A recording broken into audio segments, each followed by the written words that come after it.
Bien, queridos amigos, gracias por sintonizarnos. Estamos hoy en una semana bien apretada. Esta ha sido una semana de mucha actividad, de muchos compromisos. Y aquí estamos de nuevo con su programa Sondeo Emocional, que sale todos los miércoles a la 1:30 de la tarde.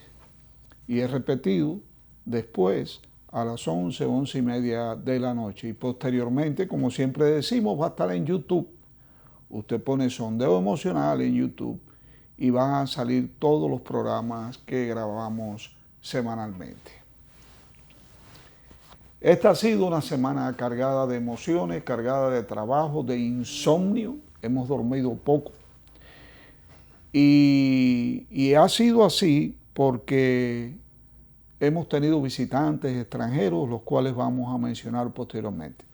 Pero quiero abrir nuestro programa de hoy con la carretera de Baní. Ustedes saben que nosotros hemos estado hablando hace con más de 3 años de la gran necesidad que hay de la construcción de la carretera que va desde un lugar que se llama Fundación hasta La Yayita. Esto atraviesa La Gina, atraviesa El Recodo y posteriormente La Yayita.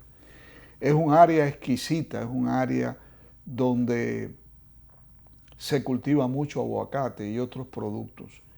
Y la carretera es un infierno, realmente no se puede transitar.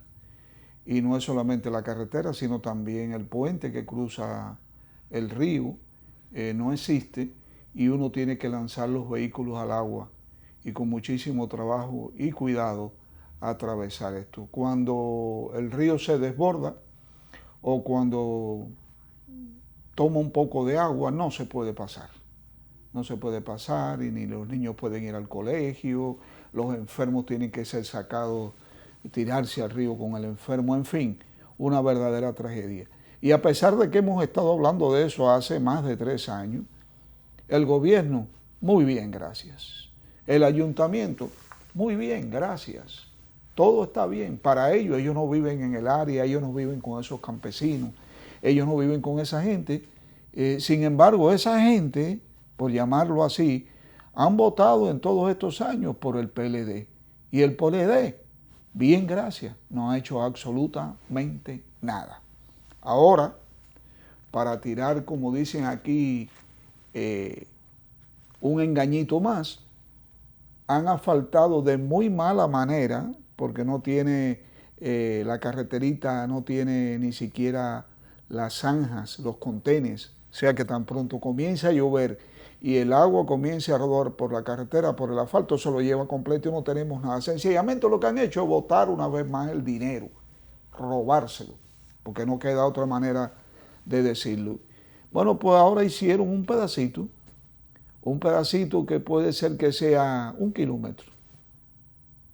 Estamos hablando de que desde la Fortaleza hasta Las Yayitas, que es el último paraje de esa sección por donde llega la carretera, el terraplén, son casi 17 kilómetros. Pues ellos hicieron 1 kilómetro, mal hecho, mal asfaltado, sin contenes, han botado millones de pesos en una basura que no sirve para nada. No sabemos qué se va a hacer, cómo se va. El campesinado está bien molesto.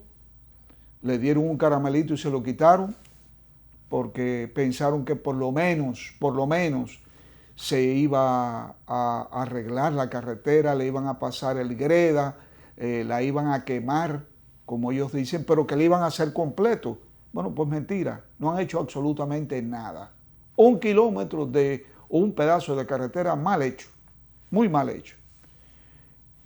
Señores, dicen los campesinos del área que ya se cansaron, que el candidato a presidente por el Partido de la Liberación Dominicana dijo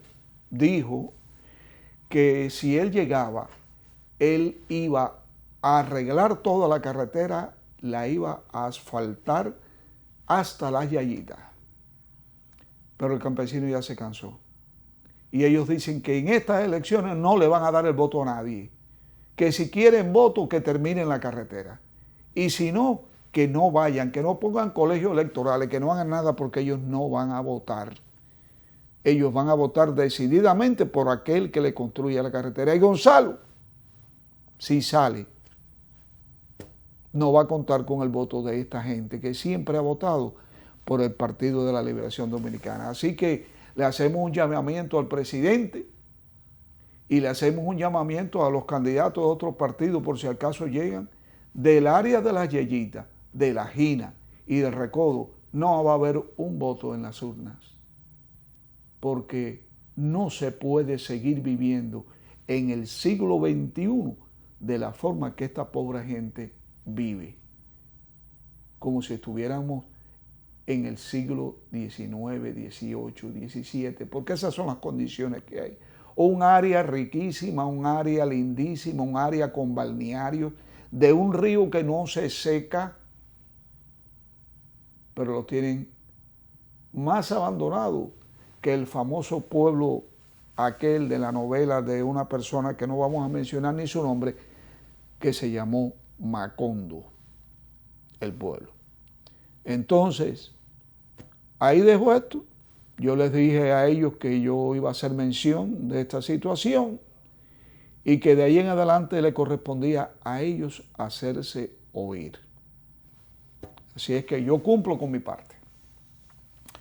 Como decíamos anteriormente, estuvimos muy afanados en esta semana. Tuvimos la visita de Ernesto Díaz Rodríguez, escritor, poeta, expreso político, más de 22 años preso en las cárceles comunistas de Cuba, que nos hizo una visita porque estaba preocupado con la imagen que proyecta el pueblo de la República Dominicana en el exterior, donde se comenta que los dominicanos son comunistas, todos los dominicanos son comunistas, etcétera, etcétera.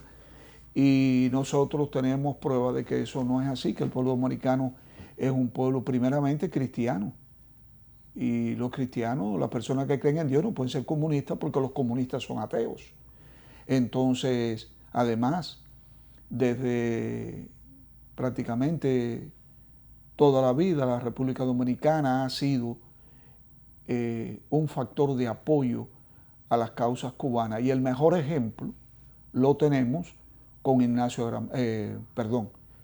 con Máximo Gómez. Máximo Gómez, un dominicano precisamente de Baní, fue el libertador de Cuba, fue el jefe del ejército de Cuba, peleó muchísimos años, más de 20 años por la libertad de Cuba, envejeció peleando y murió en Cuba después de que la República alcanzó su libertad. Y en un gesto de agradecimiento con el cual nunca podremos pagarle a Máximo Gómez lo que hizo por los cubanos, ¿verdad? Ernesto Díaz Rodríguez vino al país para decir que no solamente en la época de la Guerra de Independencia la República Dominicana había ayudado a Cuba, sino también en esta lucha de los cubanos anticomunistas contra el régimen comunista de los Castro, y dio fe y dio pruebas y dijo públicamente que en el año 1964 el gobierno de la República Dominicana permitió que en Punta Presidente se estableciera un campo de entrenamiento para cubanos que iban a ir a Cuba a pelear por su libertad. Era una noticia que no se había nunca oficializado, a pesar de que Castro, hubo desembarcos que salieron de Punta Presidente y desembarcaron por la provincia de Oriente. Desafortunadamente fueron capturados y fue el propio Castro quien dijo públicamente y acusó a la República Dominicana de prestarle el territorio a los cubanos del Alfa 66, que es la organización que llevó a cabo este entrenamiento y este desembarco. Visitamos con Ernesto varios lugares, visitamos con Ernesto canales de televisión y de radio, y él dio una serie de datos más profundos sobre todos estos hechos histórico. En ese tiempo ni comíamos, salíamos de un lugar y íbamos a otro, una entrevista aquí, una entrevista allá, porque él tenía mucho interés en que se divulgara este fenómeno hasta ahora desconocido. En esa actividad también hablamos con la doctora Alicia Pérez, quien es pediatra neonatóloga y que reside como médico hace más de 20 años en los Estados Unidos. Y hablamos con ella intercambiando ideas, intercambiando proposiciones, escuchando cómo se trabaja la pediatría en los Estados Unidos, cómo trabajamos nosotros, el sistema de salud norteamericano, cómo funciona, el sistema de salud de la República Dominicana. En fin, fue muy interesante. No tuvimos tiempo de poderla traer hoy. Yo quería traerla hoy al programa, pero quedó un compromiso tácito de que ella en su próximo viaje, ella va a venir al país con muchísima información importante. Y esta información nos puede servir a nosotros para copiar diferentes sistemas de salud en el mundo y mejorar el nuestro. Conversando con ella nos llegó la idea de que este es un programa basado no en política, basado en la salud mental, basado en la educación, el deporte, en fin, esas áreas importantes de la vida. Y se nos ocurrió también que debiéramos hacer algunas sesiones del sistema de salud, de medicina general y de salud mental de otros países y ponerlos como ejemplos o tratar de hablar de ellos, porque en muchos aspectos nosotros estamos más adelantados que otros muchos países. No vayan a pensar que el sistema de salud de la República Dominicana está más atrasado que la carretera de la Gina y de la Yayita. No, tenemos un sistema de salud bastante bueno, funcionable, lleno de ladrones, eso sí, lleno de personas que obstaculizan el desarrollo de la salud en la República Dominicana. Me refiero especialmente a los seguros médicos, ¿verdad? Que todos conocemos las trabas enormes, injustas, ilegales que nos presentan y le presentan a sus asociados cuando verdaderamente lo necesitan, ¿verdad? Pero vamos a hacer de vez en cuando una sesión para hablar de la salud, Y si fuéramos a hablar de la salud, en este caso, pues vamos a empezar por mi país, vamos a empezar por Cuba, que aquí en la República Dominicana se habla muy bien del servicio de la salud de Cuba, se habla muy bien de lo que el gobierno proyecta, de lo que el gobierno dice, pero el gobierno de Cuba en el desarrollo de la salud en general no es exactamente lo que ellos dicen, ¿verdad? Tienen muchos errores, tienen muchos fallos, tienen muchas injusticias y de todo eso vamos a ir a hablar. Pero una de las cosas que a mí realmente me mortifica cuando yo escucho la cooperación de Cuba con los países en desarrollo, ¿verdad? Que dice que presta sus médicos para que vayan a ofrecer un servicio gratuito a otros países y que si eso fuera así, todos, incluyéndome a mí, me sentiría orgulloso de que esto pudiera ocurrir. Pero la verdad no es esa. La verdad es que a pesar de que Cuba tiene más de 30,000 médicos, especialistas, muchos de ellos, regados, esparcidos en más de 67 países en el mundo, este servicio es gratuito para el pueblo, sí, ellos lo entregan gratuitamente, pero el gobierno de esos países tiene que pagarle a Cuba por el servicio de esos médicos. No hay tal cooperación, no hay tal solidaridad. Ellos, cada uno de esos médicos, de acuerdo a su rango, a su especialidad, tiene un precio que el país debe pagar. Y de ese precio que pagan esos países por esos médicos, ¿usted sabe cuánto le corresponde al médico que abandona a su familia, que cruza todo un océano arriesgando su vida, que va a dar consulta en los lugares más inhóspitos de estos países, solamente recibe un 30% de lo que el país sede está pagando por su servicio. Y ese 30% ni siquiera se lo dan en dólares, ni siquiera se lo dan en euros, se lo dan en el peso cubano, que no tiene valor ni en Cuba. Porque a la gente no le interesa el peso cubano, lo que le interesa es el cambio de moneda, el CUC ese famoso que va a desaparecer también ahora. El pueblo cubano lo que necesita es tener dólares, porque las tiendas donde están los artículos que el pueblo cubano necesita están en tiendas de dólares, donde el pueblo no puede comprar si no tiene dólares. Entonces ni en eso siquiera le pagan al médico cubano en esos países.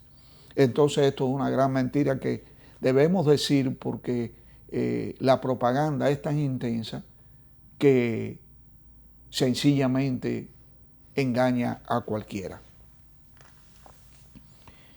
Miren lo que ocurrió, por ejemplo, en Brasil, cuando el cambio de gobierno, donde el presidente anterior, Lula, salió inmediatamente, se retiraron todos los médicos.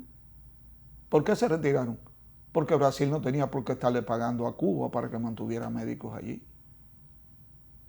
Entonces todos se fueron y una gran mayoría de ellos, en vez de regresar a Cuba, prefirieron irse a otros países e emigraron. Ese es el mejor ejemplo. Queremos, de alguna manera, tocar algunos aspectos de lo que se avecina en los próximos 2 meses con respecto a los colegios y a los exámenes, y lo que se avecina con respecto a los niños que tienen dificultades. Durante muchos años hemos estado hablando de que no es necesario tener a su hijo o a su hija porque tenga una conducta X en un colegio especial. Lo que sí se necesita es una educación y un entrenamiento a esos profesores sobre el manejo de casos conductuales especializados. Cuando decimos colegio especial, aquí se entiende porque van niños con retraso mental, niños autistas, niños con el síndrome de Down y niños que tienen problemas físicos graves, muchos de ellos en sillas de ruedas, otros tienen la necesidad de tener a su lado en todo momento un tanque de oxígeno, otros padecen de epilepsia y convulsionan en los colegios con mucha frecuencia, etcétera, etcétera. Pero hay otro tipo de niños que no es tan grave y también se les juzga como niños anormales por el único motivo de que necesitan una educación especializada y dirigida. Para esta especialización, para esta condición de formar a maestros en educación especial, existe aquí en la República Dominicana instituciones del gobierno que te dan el entrenamiento. No tenemos cifras de cuántos de estos profesores se gradúan anualmente. Tampoco puedo asegurar que sea una parte integral del estudio de un profesor el rotar por este tipo de enseñanza especializada.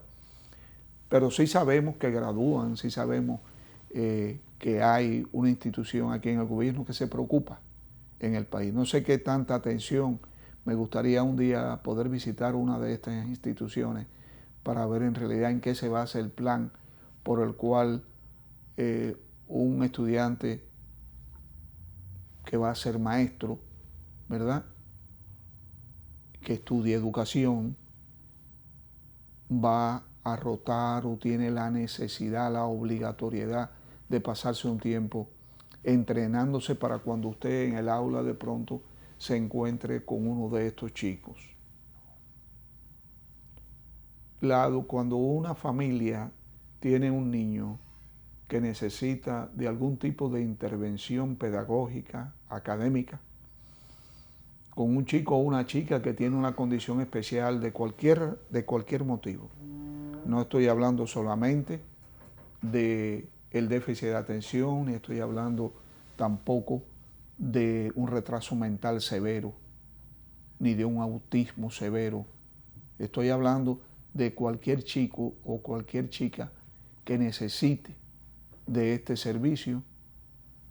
Esto puede arruinar a cualquier persona, porque los costos que a esta familia le viene de pronto para poder mantener a un niño o una niña en un colegio o en una escuela, y regularmente son colegios, es extremadamente caro.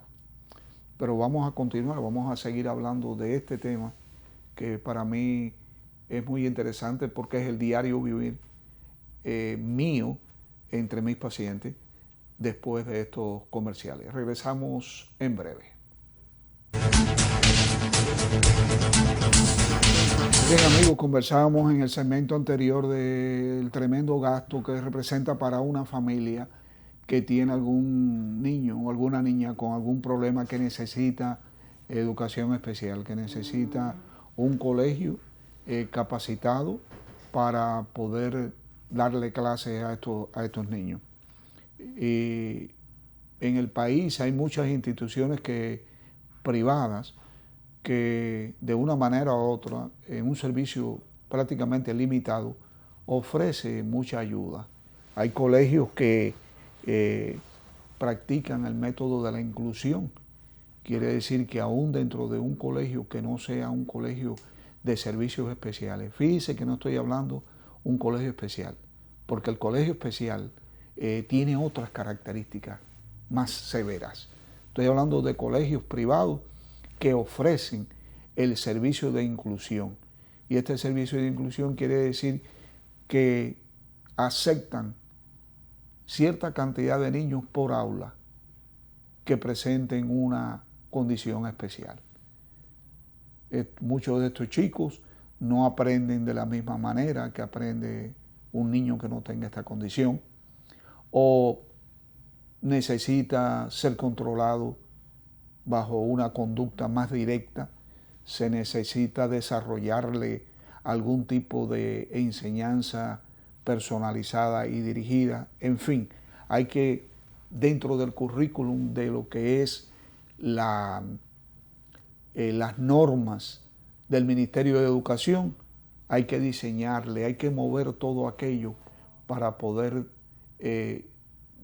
realizar algún tipo de composición entre todos los estudios que él va a recibir ese año para que pueda aprender de una manera diferente. Y esto no es algo que hacemos nosotros, esto se hace en el mundo y a esto se le llaman acomodaciones. Y sobre eso vamos a hablar en unos instantes. Pero el costo es enorme para la familia. Es tan así que muchos de estos muchachos o muchachas que van a asistir a un colegio y que el colegio está en disposición de echar el mayor esfuerzo y el mayor trabajo posible por ayudarlos, a veces se hace necesario solicitarle a la familia que necesitan una sombra.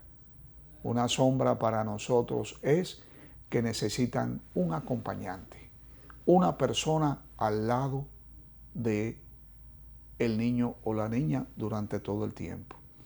No solamente para ayudarlos a que pongan atención, a que puedan hacer su trabajo correctamente, sino también para contenerlos, porque son a veces muy inquietos, a veces caen en actividades que perturban la enseñanza, y si no tienen a una persona al lado de ellos como acompañante, pues las clases prácticamente no se puede dar. Anteriormente, a estos niños y a estas niñas lo que hacía era que se les daba un chance de que salieran del aula y que se calmaran y después regresar. Pero ¿qué ocurre?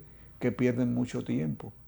Hay veces que se pierden 1 o 2 horas en este tipo de manejo y el niño pierde o la niña pierde muchísimas clases. Entonces, con el acompañante o la sombra, ¿verdad? Hay una educación y un control de la conducta más directo. Cualquiera de estas personas que sirva de sombra en un colegio, la familia debe pagar por ese servicio. Y esto se encuentra entre 7 y 12 mil pesos extra, además de lo que es la tarifa del colegio. O sea que un colegio que tenga una tarifa académica de, vamos a suponer un número intermedio, de 10 mil pesos al mes, mensual, y se necesite para su hijo o su hija un acompañante o una sombra, automáticamente usted tiene que invertir mensualmente, además de lo que el colegio cobra por sus enseñanzas, de 10 mil a 12 mil pesos más. Cuando usted está sumando los 10 mil pesos que le cobra el colegio, esto es hipotéticamente hablando, y invierte en un acompañante para que su hija o su hija pueda aprovechar el tiempo de clase, estamos hablando entre 20 y 22 mil pesos. Pero esto no para ahí, ¿verdad? Como decíamos antes, esto pica y se extiende. Es como el juego de pelota, la pelota pica y se extiende. Bueno, pues esto es igual. ¿Por qué? Porque entonces, además de este servicio, la mayoría de ellos requieren medicamentos. Medicamentos para la atención, para la concentración, para la irritabilidad. Y esos medicamentos tienen un costo entre 5 y 9 mil pesos. Entonces estamos hablando entre 20 mil y 25 mil o 29 mil pesos por un niño o una niña que asiste a un colegio y tiene una condición especial que necesita ser atendido por un acompañante, por una sombra acompañante, por una persona que esté al lado de eso. Esto es sin contar, y no lo vamos a sumar tampoco ahora, de que muchos de estos chicos y estas chicas necesitan algún otro tipo de medicamento. A veces necesitan 2 o 3 medicamentos, además del que habíamos mencionado anteriormente. Y esta cifra fácilmente puede elevarse a 35 o a 40 mil pesos mensuales. Yo ahora le pregunto a ustedes, ¿cuántas de estos niños y de estas niñas, cuántas de estas familias que tienen esta situación pueden pagar esta cantidad de dinero? De 30 a 40 mil pesos. Y aquí no estamos contando tampoco los diferentes tipos de terapia que a veces necesitan: terapia del habla, terapia conductual, terapia de aprendizaje. Es algo que no se habló, que no se ha hablado en ninguna de las campañas presidenciales que yo haya visto. Y cada vez que hay elecciones en el país, hablamos de esto. Y decimos, ¿y cómo es posible que una persona que está aspirando a ser presidente de la República no sea capaz de hacerse eco de los índices, de las estadísticas, de los padres con niños con déficit de atención e hiperactividad, con autismo, con síndrome de Down, con parálisis, con epilepsia? Señores, el 6% de todos los niños que están hoy asistiendo a clase tienen uno de estos problemas. Y cuando usted saca el numerito de un 6%, de 2.800.000 niños que hay en este país con una condición como esta, eso representa muchos votos, más de 100.000 votos. Porque no son solamente el papá y la mamá, son los hermanos, son los tíos, son los abuelos, son los amigos, que por agradecimiento a lo que una persona, un presidente pudiera hacer por estas familias abandonadas, porque están abandonadas, porque quien no tiene dinero para pagar estos servicios, están siendo abandonadas. Estos números de estas familias deciden un proceso electoral. Yo no he visto a ninguno de estos políticos pararse y decir: yo prometo que si soy electo presidente de la República, voy a ponerle una atención especial a esta situación que nos golpea a todos. Y que verdaderamente se inmiscuya en el proceso de ayudar a estos niños, porque en definitiva está ayudando a la patria. Porque un gran número de estos niños y de estas niñas van a ser personas funcionables en un futuro si usted lo ayuda. Pero si usted le da la espalda, lo que va a provocar es una carga más con la cual la patria un día no va a poder.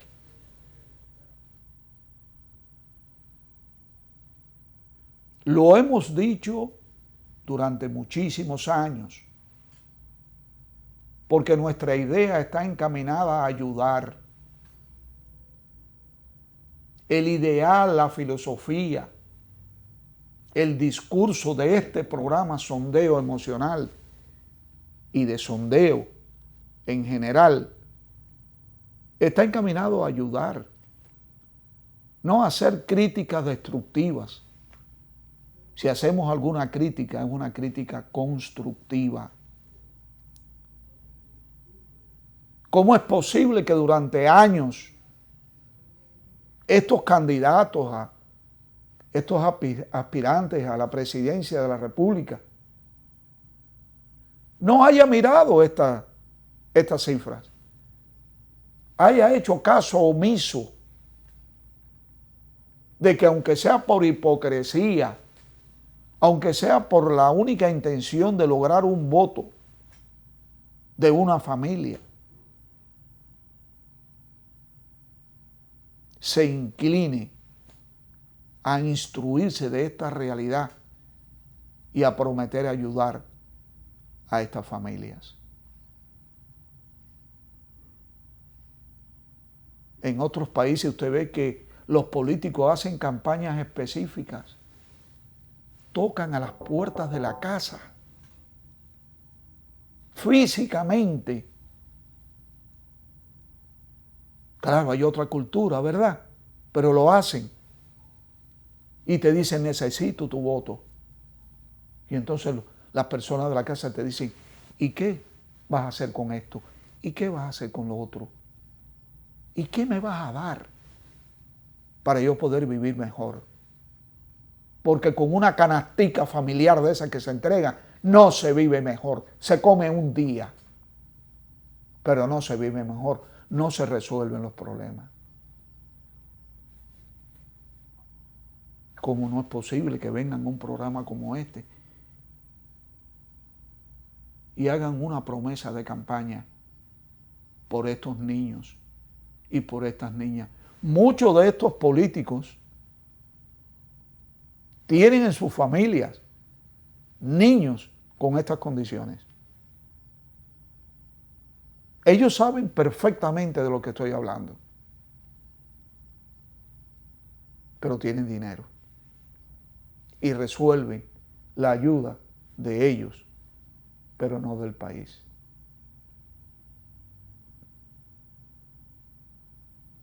Entonces, Dios quiera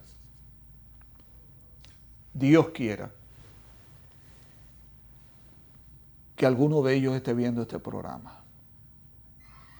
O que algunos de ellos, a alguien le diga sobre este programa que va a estar en YouTube mañana. Y si necesitan estadística, y si necesitan orientación, sea quien fuese, sin importarnos colores, ni partidos, ni hechos, nosotros estamos en la mejor disposición de brindárselo. Vamos a otros comerciales y regresamos enseguida con ustedes.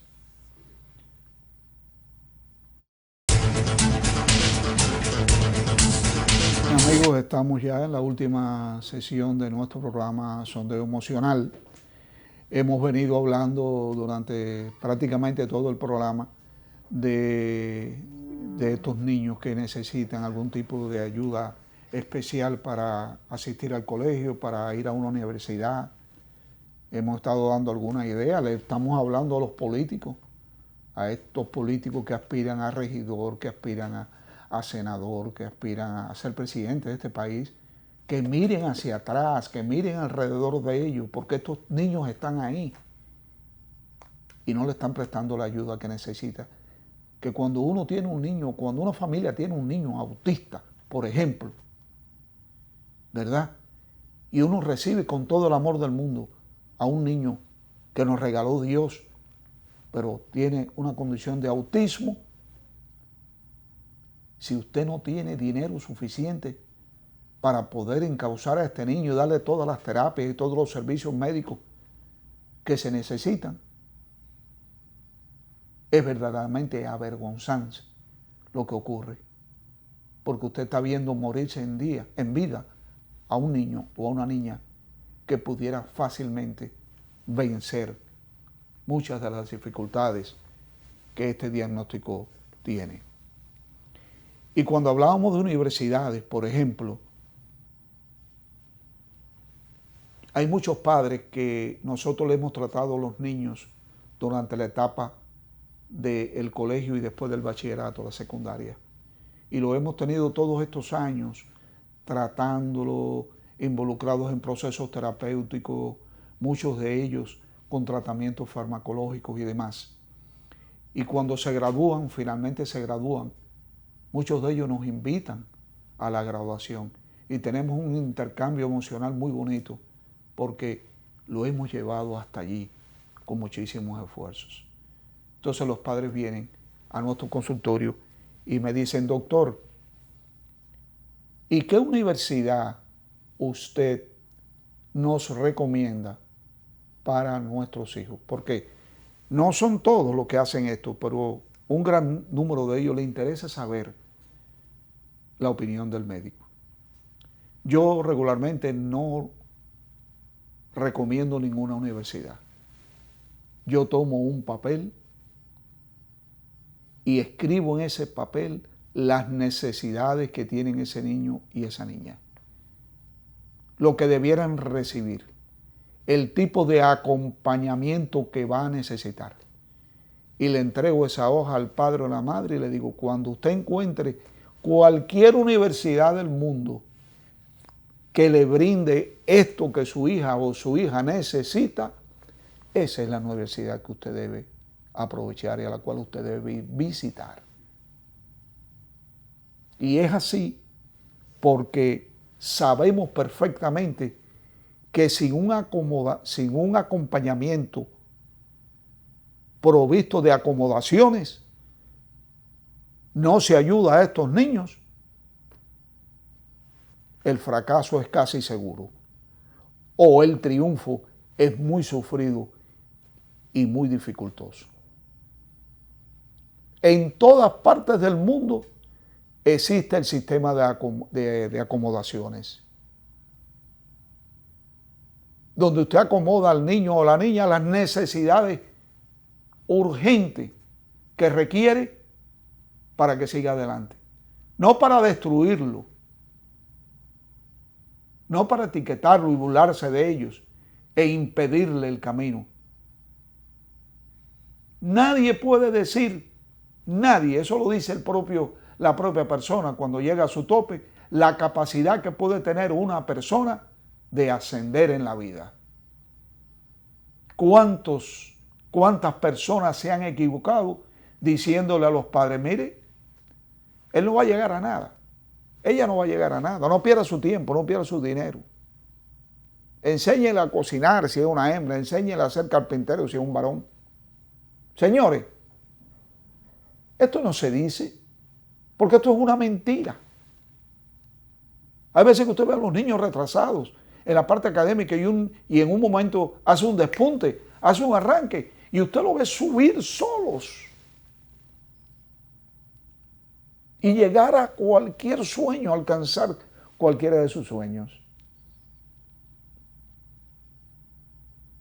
Pero para que a estos chicos y chicas les vaya mejor hace falta las acomodaciones.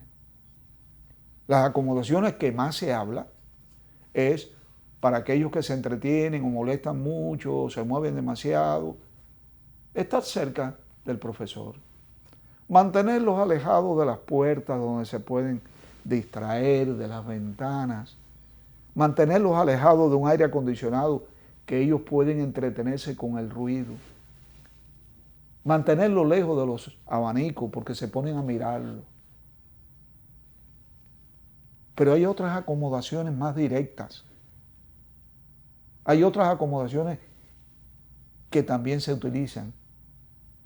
Ya gracias a Dios se está utilizando en nuestro país el tiempo extra en hacer los exámenes. Es como yo digo, si usted va a poner una competencia de carrera a un hombre que tiene sus dos piernas y a uno que le falta una pierna, no es verdad que van a llegar a la meta en el mismo momento. Pueden llegar a la meta, pero cada uno a su tiempo. Entonces, en los estudios, en la parte académica para estos niños es lo mismo. Dele tiempo. No le exija rapidez, porque quizás tiene un problema de dislexia, quizás tiene un problema o una dificultad de la lectura y no puede leer la pregunta que usted le está haciendo con la misma velocidad, con la misma destreza que lo hace otro que no tenga esta condición. Cuando entregue el examen, póngalo aparte y después usted lo revisa y se va a dar cuenta, porque usted como profesor, lo hemos dicho muchísimas veces, usted sabe lo que un niño ha aprendido. Usted no tiene que darle un examen para saber, porque si usted no conoce esto, usted no es buen profesor.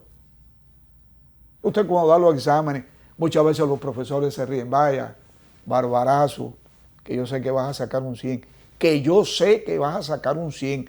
Claro que va a sacar un 100 porque usted conoce que ese chico, esa chica aprendió. Y cuando usted da los exámenes, usted también sabe, cuando le está dando el examen a un chico o una chica que tiene dificultades, si lo va a juzgar con la misma vara que usted juzga a los demás, está cometiendo una injusticia. Porque hay niños que no pueden contestar un examen en un papel, pero usted solo puede preguntar verbal y le contesta todo. Entonces no lo va a calificar por la cantidad de conocimiento que aprendió, porque este niño o esta niña no lo puede transcribir a un papel, o porque usted sabe que es inquieto o inquieta y va a tratar de contestarlo todo sin siquiera mirar lo que le están preguntando, porque tiene una condición de hiperactividad o de ansiedad extrema que no le permite concentrarse en ese momento, sabiendo usted que si usted le pregunta el material se lo va a contestar y va a posiblemente también a sacar un 100. Entonces usted tiene que establecer parámetros. A estos parámetros se le llaman acomodaciones. Y el colegio que hoy en día no tenga un sistema de acomodación está muy atrasado. Porque esto hasta en las mejores universidades del mundo existe un departamento que decide el tipo de ayuda que sus estudiantes necesitan. Es el caso de las matemáticas. Hay chicos que no pueden sacar, mirando el papel, un proceso de matemática. Y el profesor le dice, pero tú lo sabes, Carlito. No puedo, profesora, no sé nada. En ese momento se bloquea. Pero si usted coge a ese chico y le dice, ¿tú crees que tú lo puedas hacer en la pizarra? Él se levanta y lo hace en la pizarra. Entonces dice, ¿cómo es posible que tú puedas hacerlo en la pizarra y no en la hoja de papel que te hemos entregado? Bueno, sencillamente porque ese niño tiene un proceso que se llama trastorno visoespacial. No puede traducir lo que está en la pizarra al papel, ni puede tampoco traducir pequeñas ecuaciones y pequeñas cuentas en una hoja de papel. Necesita verlo en grande en la pizarra y lo hace perfectamente. O el chico y la chica que le saca a usted una fórmula cualquiera, ya sea de química o de matemática, de álgebra, de cálculo, de lo que sea. Pero cuando llega al final, el final está incorrecto en la respuesta. Pero usted no se da cuenta que han hecho el proceso normalmente. A usted no le satisface que ese niño o esa niña haya aprendido con usted el proceso. No importa el final, es el proceso lo más importante. Hoy en día los médicos andamos todos con una calculadora en el bolsillo cuando trabajamos en los hospitales. Porque si tenemos que pasarle alguna solución a un paciente, no lo calculamos de memoria. Tenemos la calculadora y calculamos de memoria. Ya nadie se aprende un teléfono de nadie, lo apunta en su celular. Entonces todas estas facilidades y todos estos avances tecnológicos tienen que de alguna manera aplicarse a la educación y muy especialmente a esos niños que tienen estas dificultades. Porque no es lo mismo tener, fíjense bien, no es lo mismo tener dificultad, por ejemplo, para las matemáticas, que incapacidad para las matemáticas. La dificultad se puede vencer y usted puede aprender, pero en la incapacidad no puede aprender a solucionar los problemas matemáticos de la misma manera que los otros que no tienen la incapacidad lo realizan. Y a estos chicos hay que entregarle una calculadora y hay que enseñarlo a manejar la calculadora para que puedan realizar sus operaciones matemáticas y puedan hacer sus exámenes y puedan triunfar y puedan aspirar a alcanzar sus sueños. Estas son acomodaciones y existen muchísimas más. Yo traje algunas de ellas. La revisión preentrega, que hablamos ahorita, entregó el examen, pero usted sabe que un niño que pueda tener dificultad, guarda el examen allí y después lo revisa. Y antes de calificarlo y antes de extender la nota, llame al niño a su oficina y siéntelo y hágale las preguntas. ¿Quién descubrió América? Y el niño te va a decir, Cristóbal Colón, profesora, es una pregunta tonta. Digo, ¿por qué contestaste Pánfilo de Narváez? Y el niño te va a decir, ¿y yo puse Pánfilo de Narváez? Sí, mira, mi amor, aquí está tu examen, tú pusiste Pánfilo. Ah, pero yo no me di cuenta. Y es verdad que no se dan cuenta. Pero si le está contestando verbalmente a usted, borre la respuesta anterior y póngala que realmente usted le enseñó que él la tiene en su mente. Tenemos que orientar. Ya vienen los exámenes por allí. Por favor, tome en consideración algunos de estos consejos y llévelo a práctica con sus alumnos.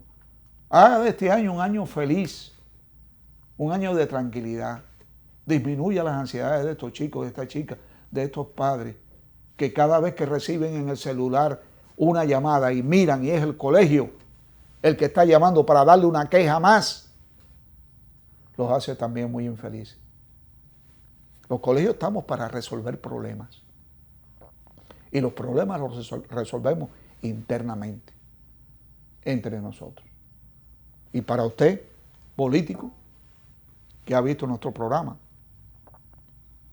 recuérdese que el 6% de todos los niños que están en las aulas de clase ahora tienen una dificultad. Y usted lo puede ayudar. Hágase eco y prometa delante de la República Dominicana que usted los va a ayudar y que usted los va a hacer que sean mucho más felices y que puedan alcanzar sus sueños. Nos vemos la próxima semana, el miércoles a la 1:30 de la tarde. Muchas gracias.